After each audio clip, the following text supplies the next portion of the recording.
I am deeply sorry that we failed to fulfill on our responsibility to our customers, to our team members, and to the American public.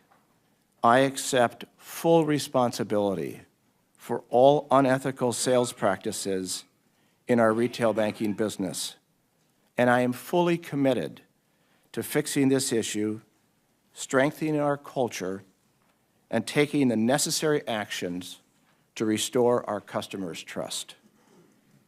And Senators, let me tell you here today, the Wells Fargo board is actively engaged in this issue. Do you acknowledge that the employees who engaged in this activity were committing fraud?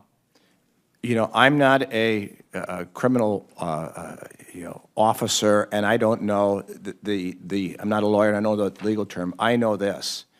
They broke our code of ethics. They were dishonest, and we did everything we can to support law enforcement on these issues. I'm not a lawyer either. Neither are most adults in America, but I think most people understand the meaning of the word fraud. Did you fire No. any of those people? No. Okay. So you haven't resigned. You haven't returned a single nickel of your personal earnings. You haven't fired a single senior executive. Instead, evidently, your definition of accountable is to push the blame to your low-level employees who don't have the money for a fancy PR firm to defend themselves. It's gutless leadership. In your time as chairman and CEO, Wells has been famous for cross-selling. If one of your tellers took a handful of $20 bills out of the cash drawer, they'd probably be looking at criminal charges for theft. They could end up in prison.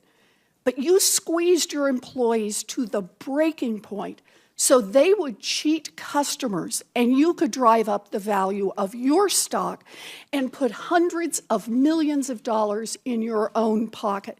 And when it all blew up, you kept your job, you kept your multi-million-dollar bonuses, and you went on television to blame thousands of $12 an hour employees who were just trying to meet cross-sell quotas that made you rich. This is about accountability. You should resign. You should give back the money that you took while this scam was going on, and you should be criminally investigated by both the Department of Justice and the Securities and Exchange Commission.